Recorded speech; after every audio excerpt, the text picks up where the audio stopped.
Hai guys, balik lagi sama Enkun di sini. Fans penyihir Jujutsu silahkan merapat, karena di video kali ini kita akan membahas lautan cerita Jujutsu Kaisen. Setelah Megumi yang meminta gadis player cooling game bernama Remi untuk menuntunnya menuju tempat Higuruma berada. Lebih tepatnya, kita akan mereview manga Jujutsu Kaisen chapter 162 yang bersumber dari website Jujutsu Kaisen atau forum Reddit. Buat kalian yang belum melihat review chapter sebelumnya, bisa klik link di deskripsi. Dan buat kamu yang cuma ngikutin animenya atau tidak mau kena spoiler, Enkun sarankan mending stop videonya aja dari sekarang. Nah, di manga 162 ini, Yuji berhasil mengalahkan para player yang menyerangnya. Dan akhirnya dia menemukan petunjuk di mana Higuruma berada. Penasaran? Oke, langsung saja kita bahas. Let's go!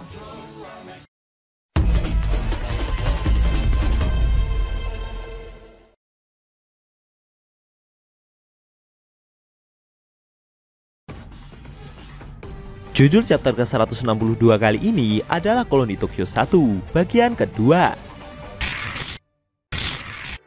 Pada awal scene, kita diperlihatkan Itadori yang berhadapan dengan player lain bernama Haba. Dia mencoba melempari penyihir itu dengan batu yang diisi energi kutukan, sama seperti serangan sebelumnya. Namun sialnya, menggunakan baling-baling di kepalanya tersebut, Haba berhasil menggagalkan serangan itu. Melihat usahanya tidak berhasil, dengan sigap Itadori segera berlari ke arah penyihir itu dan kemudian melompat, lalu menangkap kaki pria tersebut. Kejadian itu membuat keseimbangan Haba menjadi goyah dan akhirnya membuat mereka terjatuh hingga menghantam gedung di belakangnya dengan sangat keras.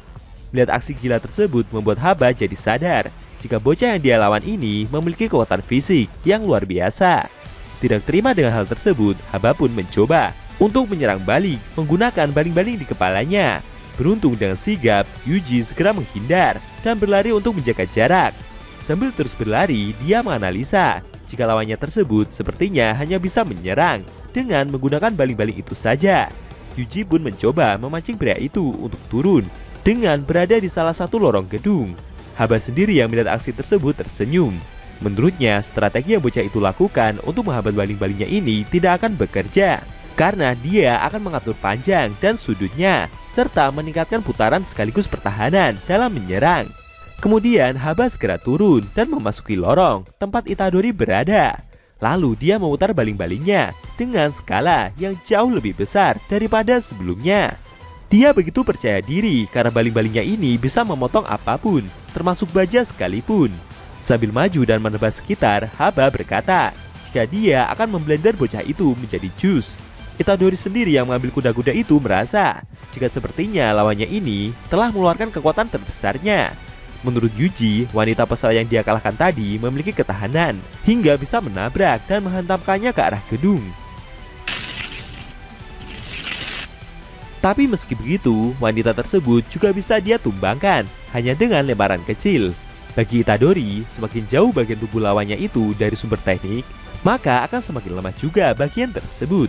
Begitu juga dengan pria yang satu ini. Mau seberapa keras pun kepalanya tersebut, itu tetap saja kepala dan akan menjadi titik lemah kalau terkena serangan dari tengah. Kemudian Yuji mengaliri tubuhnya dengan energi kutukan. Lalu dia melancarkan pukulan kerasnya tepat di tengah kepala Haba. Benar saja, kejadian itu membuat pria tersebut mengalami luka yang lumayan parah. Meskipun tangan Itadori sendiri juga ikutan tergores. Sambil tertawa dengan kesadaran yang semakin memudar, Haba berkata jika ini adalah kemenangannya. Tapi dengan sigap, Yuji kembali menyerang dan melancarkan tendangannya untuk mengakhiri pertempuran yang terjadi. Melihat lawannya itu tidak sadarkan diri, membuat Itadori jadi sedikit bingung karena dia masih ingin menanyainya beberapa hal soal Higuruma. Tidak lama kemudian muncul rekan player yang lain, yaitu Amairin. Yang anehnya, dia malah menyapa Itadori. Sambil melambaikan tangan, Amai memberitahu jika dia mengetahui informasi soal Higuruma. Yuji yang disapa itu juga bingung siapa orang tersebut.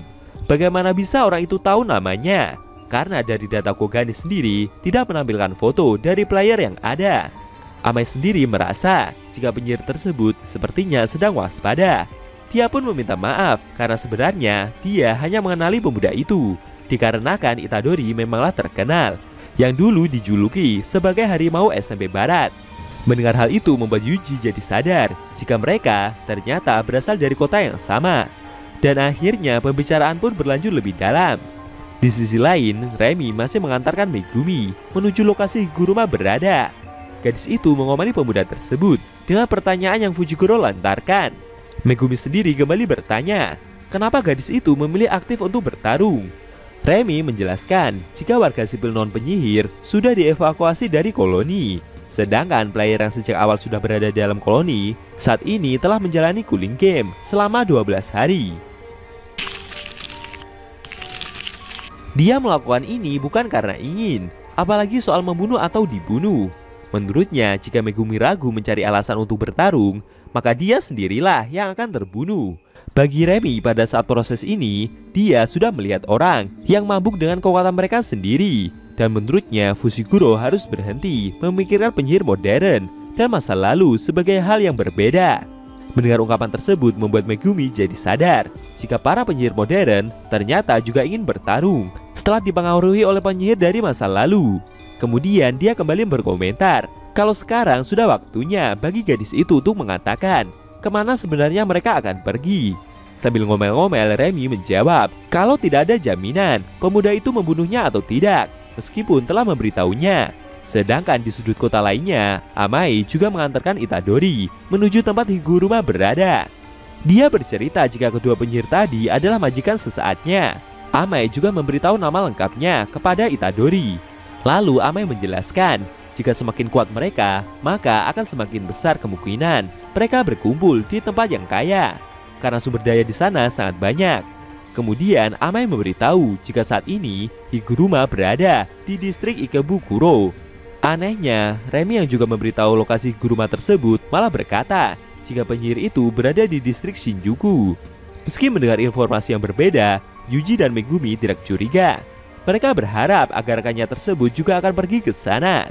Scene berpindah ke seorang player lainnya yang seperti sedang menatap beberapa nota pembayaran. Pria itu bernama Registar. Dia merasa jika ini sudah terlalu lama sejak bocah itu pergi untuk membawakannya mangsa baru. Siapa sebenarnya orang yang Registar maksud? Apakah salah satu dari Amairin dan Remy adalah pembohong yang berencana menjebak mereka ke dalam suatu perangkap? Sayangnya, scene cerita manga Jujutsu Kaisen chapter 162 telah berakhir.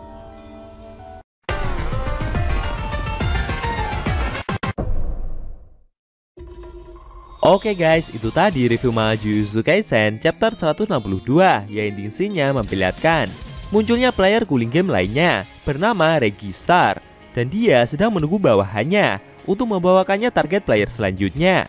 Besar kemungkinan target yang ditunggu itu antara Yuji dan Megumi guys. Bagaimana menurut kamu? Jangan lupa tinggalkan komentar kalian ya.